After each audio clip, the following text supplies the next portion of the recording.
l'Europe a voulu tourner la page du gaz russe pour mieux tomber dans le piège américain. Officiellement, Bruxelles a coupé les ponts avec Moscou, multipliant les discours sur la liberté et l'indépendance énergétique. Mais derrière cette façade, la réalité est bien plus compliquée. Dans les coulisses, certains pays cherchent désespérément à retrouver ce gaz interdit, ne serait-ce que pour éviter la transformation de leurs usines en musées de l'industrie. L'illusion de la liberté énergétique se fissure.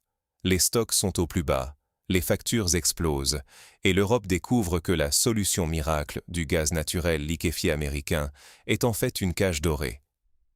Ce nouveau gaz est 3 fois plus cher que celui livré par pipeline depuis la Russie, et pourtant, nous sommes désormais dépendants de milliers de méthaniers, soumis aux humeurs du marché mondial et aux intérêts de Washington, ou même d'Ankara. Si demain Pékin ou Tokyo payent un peu plus, le gaz prévu pour l'Europe changera simplement de cap.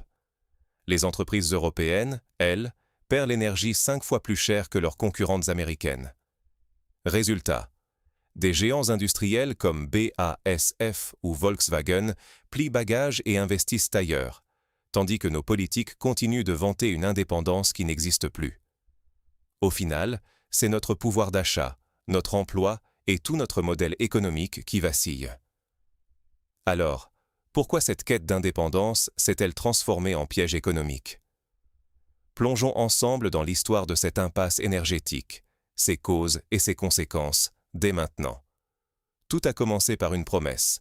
Le gaz naturel liquéfié, ou GNL, devait être la solution miracle pour l'Europe.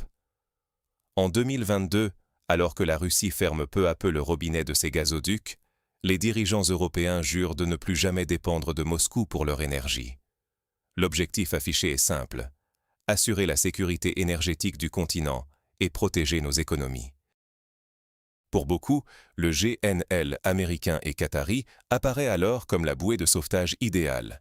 C'est flexible, c'est disponible, et surtout, c'est non russe.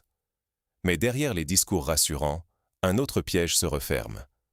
Rapidement, l'Europe se jette à corps perdu sur le marché mondial du GNL. Les terminaux de regazéification poussent comme des champignons. Des contrats de livraison sont signés à la hâte sur 20 ans. Mais personne ne veut voir la réalité en face. Le GNL, ce n'est pas du gaz par tuyau. C'est une marchandise transportée par des navires, vulnérables au moindre choc géopolitique, au blocage d'un canal ou à une flambée des prix en Asie. Le marché du GNL, c'est le Far West, là où les tankers vont là où le prix est le plus élevé et où le moindre incident sur les routes maritimes fait exploser les prix. Premier choc, la crise du détroit de Bab el-Mandeb et les blocages en mer Rouge au printemps 2026. Résultat, les méthaniers qatariens, censés combler le manque de gaz en Europe, sont détournés, rallongeant leur trajet de 2 semaines et ajoutant 15% au coût final. Avec des stocks déjà bas, la tension monte, les prix s'envolent. En mars 2026, la tonne de GNL américain débarquée en Europe coûte plus de $600, soit 3 fois le prix du gaz russe livré par pipeline avant la crise. Rien que la liquéfaction, le transport et la regazéification du GNL ajoutent près de $450 à la facture, sans parler de la marge des traders. Ce surcoût, c'est un impôt déguisé qui frappe de plein fouet l'industrie et les ménages européens. Sur le papier, l'Europe pensait avoir gagné en liberté. Dans la réalité, elle devient captive de ses nouveaux fournisseurs. Les États-Unis, le Qatar, mais aussi la Turquie, qui contrôle une partie des routes du gaz, détiennent désormais les clés de notre sécurité énergétique. Et ces acteurs n'ont aucun intérêt à vendre à perte ou à garantir des prix stables. Si demain, Tokyo ou Shanghai paient 5% de plus, le capitaine du méthanier n'hésitera pas une seconde à changer de cap. Les alliances politiques n'y peuvent rien. C'est la loi du marché, brutale et impitoyable. Mais ce n'est pas tout. L'infrastructure européenne, déjà conçue pour recevoir du gaz venu de l'Est, peine à absorber ce nouveau flux venu de l'Ouest et du Sud. En Espagne, les terminaux débordent, mais impossible d'acheminer le gaz jusqu'en Allemagne, faute de suffisamment d'interconnexions. Résultat, certains pays croulent sous l'excédent, tandis que d'autres peinent à remplir leurs réserves. Le chaos logistique s'ajoute au chaos des prix. Et qui paie la note? L'industrie européenne, pilier de notre prospérité. Prenez l'Allemagne. Jadis championne du Made in Germany, elle voit fondre sa compétitivité. Les coûts énergétiques grimpent, les marges s'effondrent. BASF ferme une usine d'engrais et licencie, Volkswagen prépare des plans d'austérité historiques. Les industriels investissent en Chine ou aux États-Unis, là où l'énergie est moins chère et plus stable. C'est tout un modèle qui vacille, avec à la clé des milliers d'emplois menacés et une récession industrielle qui s'installe. Car au fond, l'enjeu n'est pas qu'économique, il s'agit de la survie même de nos industries, de notre autonomie, de notre modèle social. Chaque euro perdu en surcoût énergétique, c'est du pouvoir d'achat en moins, des investissements reportés, des services publics fragilisés. L'Europe pensait sortir du piège russe, elle tombe dans une cage dorée. Mais derrière ces chiffres, c'est un véritable piège qui se referme. Le gaz liquéfié, que l'on nous a vendu comme la fameuse molécule de liberté, s'est en réalité transformé en une chaîne invisible, aussi lourde que discrète. Regardons la vérité en face. En croyant s'affranchir de la dépendance au gaz russe, l'Europe s'est enfermée dans un piège bien plus subtil, mais terriblement contraignant. Le marché mondial du GNL repose sur une règle simple, c'est la loi du plus offrant. Les méthaniers américains ou qatariens n'ont aucune fidélité. Ils filent là où le prix est le plus élevé, sans état d'âme. Résultat, l'Europe se retrouve en concurrence frontale avec les géants asiatiques, la Chine et le Japon, qui n'hésitent pas à surenchérir. Un hiver froid à Pékin, et aussitôt, les cargos changent de cap. La facture grimpe et l'Europe passe après. Concrètement, combien paie-t-on ce gaz de liberté? En 2026, le GNL américain coûte aux Européens plus de $600 pour 1000 mètres cubes. Comparez ça aux $250 que l'on payait pour le gaz russe. La différence est vertigineuse et elle ne se limite pas à quelques centimes sur votre facture. C'est toute l'industrie européenne qui doit absorber ces surcoûts. Les entreprises allemandes, historiques piliers de la compétitivité européenne, en font les frais en premier. Mais ce n'est pas tout. Même en payant le prix fort, l'Europe n'est pas à l'abri des pénuries. La logistique du GNL est un casse-tête. Les terminaux méthaniers sont saturés, surtout dans les pays du Sud comme l'Espagne, pendant qu'en Allemagne, le cœur industriel du continent, il manque d'infrastructures pour acheminer le gaz là où l'on en a le plus besoin. Résultat, surabondance ici, pénurie là-bas, et des entreprises qui tournent au ralenti ou ferment tout simplement. C'est ça, la cage dorée. La dépendance est différente, mais elle est bien là, et elle a même deux visages. Washington, qui tient le robinet du GNL, et le Qatar, nouveau partenaire incontournable. Et que dire du rôle d'Ankara? La Turquie s'est muée en plaque tournante du gaz, importante pour toute l'Europe. Aujourd'hui, chaque choix énergétique européen doit composer avec ses acteurs, et l'autonomie affichée dans les discours n'existe plus que sur le papier. Les conséquences sont dramatiques. L'industrie allemande, par exemple, voit ses marges s'effondrer. Volkswagen, fleuron du secteur automobile, chute à une rentabilité de 2%, du jamais vu. Pour survivre face à la concurrence chinoise et aux factures d'électricité qui explosent, le groupe annonce un plan d'économie massif de 11 milliards d'euros, envisageant la fermeture d'usines historiques. Produire en Allemagne coûte trop cher. Le capital s'en va là où l'énergie est abordable, c'est-à-dire aux États-Unis ou en Chine. Et l'effet domino est implacable. Quand une grande usine ferme, ce sont des milliers de sous-traitants, PME, fournisseurs de pièces, de logiciels, de services, qui perdent leurs commandes. Tout un écosystème industriel s'effondre, et ce sont des dizaines de milliers d'emplois qui disparaissent. L'indice des prix à la production en Allemagne ne baisse plus parce que l'économie gagne en efficacité, mais parce que l'activité ralentit, que la demande chute, et que les capacités industrielles sont mises à l'arrêt. Le commerce extérieur allemand, autrefois excédentaire, devient déficitaire. Si ce cœur industriel s'arrête, c'est toute l'Europe qui vacille. Poursuivre dans cette voie, c'est accepter la désindustrialisation accélérée, la perte de souveraineté économique et une dépendance stratégique où nos intérêts vitaux sont décidés à Washington ou à Doha, selon l'humeur du marché. Mais, dans ce contexte, certains pays européens refusent de se plier à cette logique suicidaire. Qui sont ces irréductibles qui osent résister et comment s'y prennent-ils? Là où l'idéologie cède, le pragmatisme prend le dessus, parfois en douce. Officiellement, l'Europe affiche l'unité et la fermeté. Rupture avec Moscou, sanctions exemplaires, discours vibrants sur la souveraineté énergétique.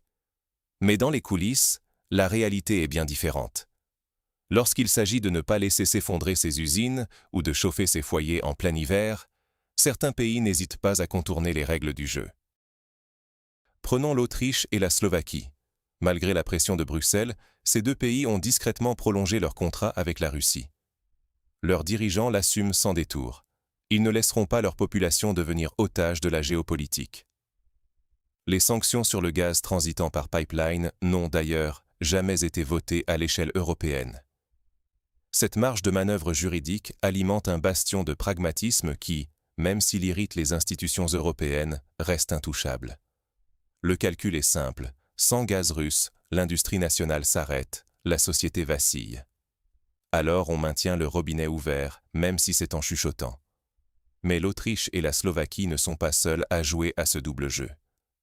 L'Italie, par exemple, s'est lancée dans une chasse aux nouveaux fournisseurs en Afrique du Nord.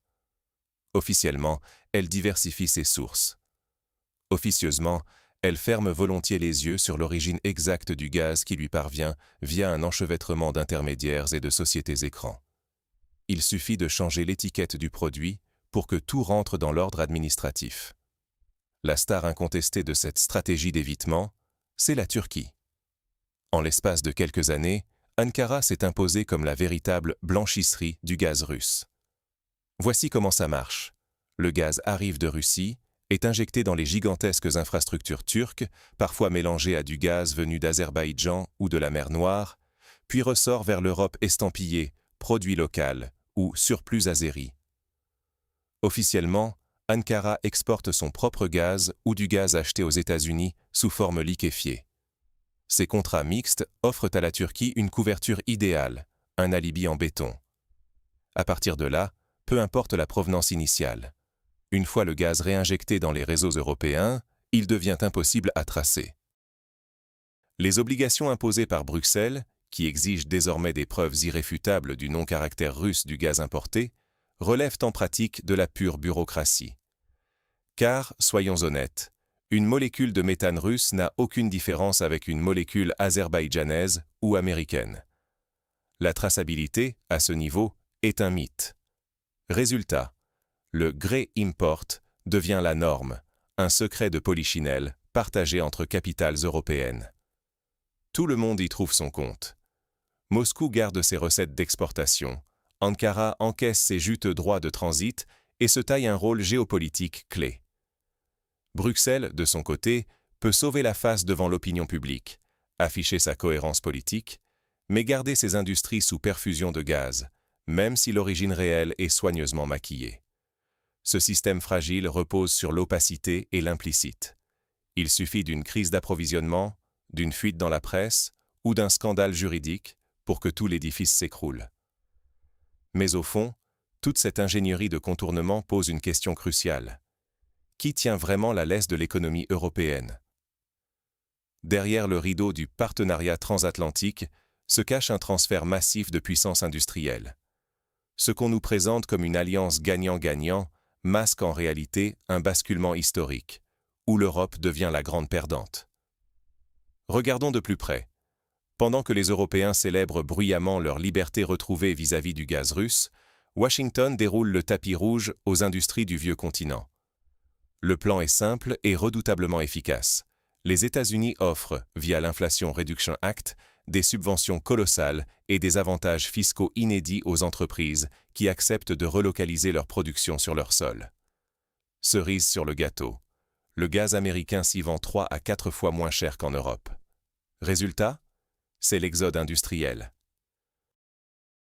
Regardez Northvolt, le fleuron suédois des batteries, qui avait promis monts et merveilles à l'Europe verte. Aujourd'hui, ces projets en Suède sont gelés et de nouvelles usines voient le jour dans l'Ohio. BASF, Volkswagen et tant d'autres, suivant la même trajectoire, attirés par le coût ridicule de l'énergie et les milliards mis sur la table par la Maison-Blanche. C'est une véritable colonisation industrielle, encouragée par des conditions que l'Europe ne peut tout simplement pas suivre. Les chiffres sont sans appel. Le gaz naturel liquéfié américain, que l'Europe achète à prix d'or, entre 12 et 18 dollars le MBTU, contre 4 dollars aux États-Unis, sape la rentabilité des secteurs énergivores. Pour beaucoup d'usines européennes, ce différentiel, durable depuis 2026, signe l'arrêt de mort de leur compétitivité. Mais le piège ne s'arrête pas là. Les contrats de GNL américains sont taillés sur mesure pour les intérêts des producteurs US. Ils sont courts, flexibles et peuvent être redirigés à tout moment vers l'Asie si les prix y flambent. Loin de garantir la sécurité, ces contrats laissent l'Europe à la merci des marchés mondiaux et du bon vouloir de Washington.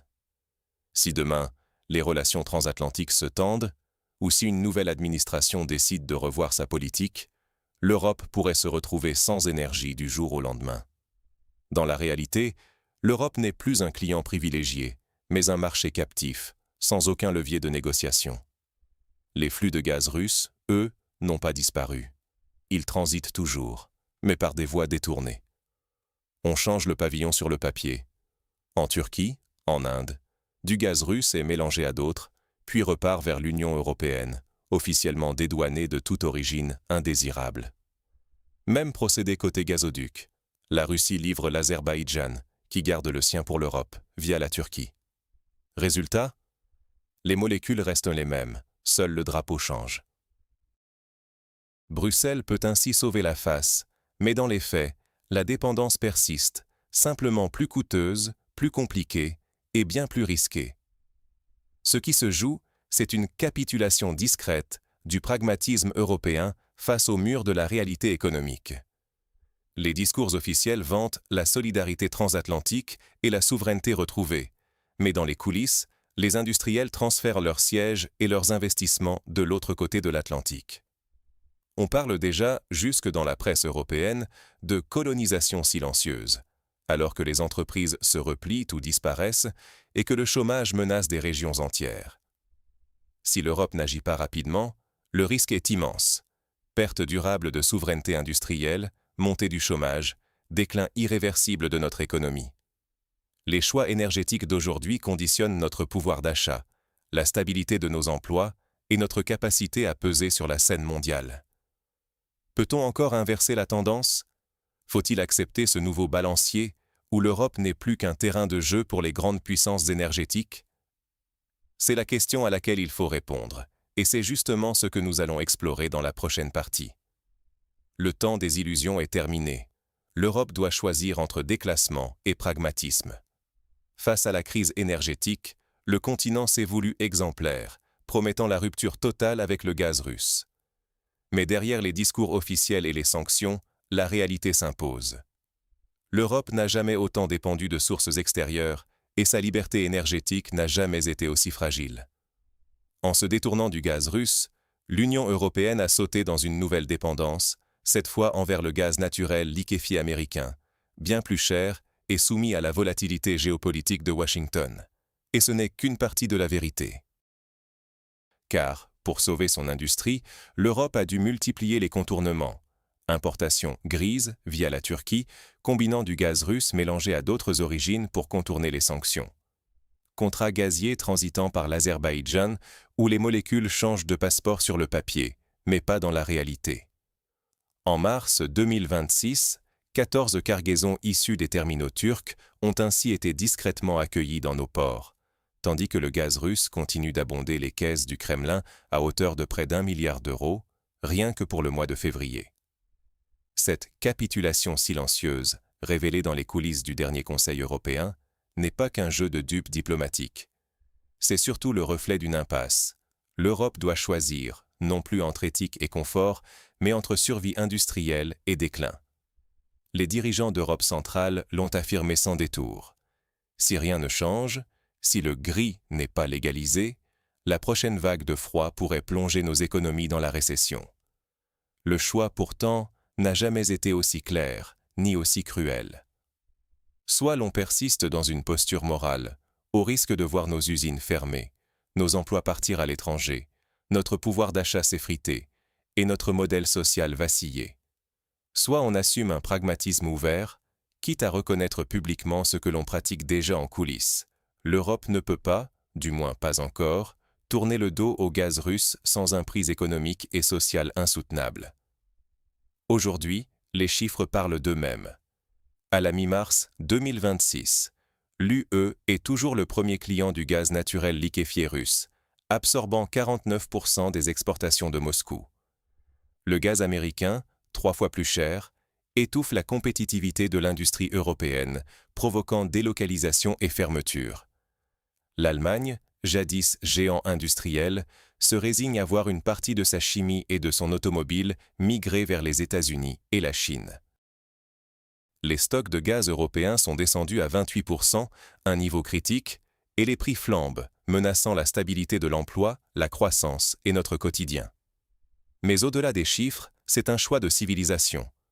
La cage dorée du GNL américain et des compromis turcs n'offre ni sécurité ni indépendance. Elle expose l'Europe à la merci de rivalités extérieures où la voix du vieux continent ne pèse plus qu'en second plan. Prétendre le contraire, c'est entretenir une illusion qui retarde l'inévitable. Ignorer ces réalités, c'est accepter le déclassement. Désindustrialisation, précarisation sociale, perte d'autonomie stratégique. Ce n'est pas seulement une question de chauffage ou de facture, c'est le prix de notre place dans le monde. L'Europe doit donc repenser sa stratégie énergétique, cesser le double discours et choisir enfin une voie cohérente, où l'intérêt de ses citoyens prime sur les postures de circonstance. Au fond, la vraie question n'est plus de savoir comment se passer du gaz russe, mais comment retrouver une autonomie réelle, durable et soutenable, sans sacrifier industrie, emploi et prospérité. Cela exige du courage politique, de la lucidité et surtout, une rupture avec les vieux réflexes. Le temps n'est plus aux illusions confortables, mais à l'action déterminée. Merci d'avoir suivi cette analyse. Si cette réflexion vous interpelle autant que nous, partagez-la, débattez-en autour de vous et surtout, gardez l'esprit critique. L'avenir énergétique de l'Europe se joue aujourd'hui et il concerne chacun d'entre nous.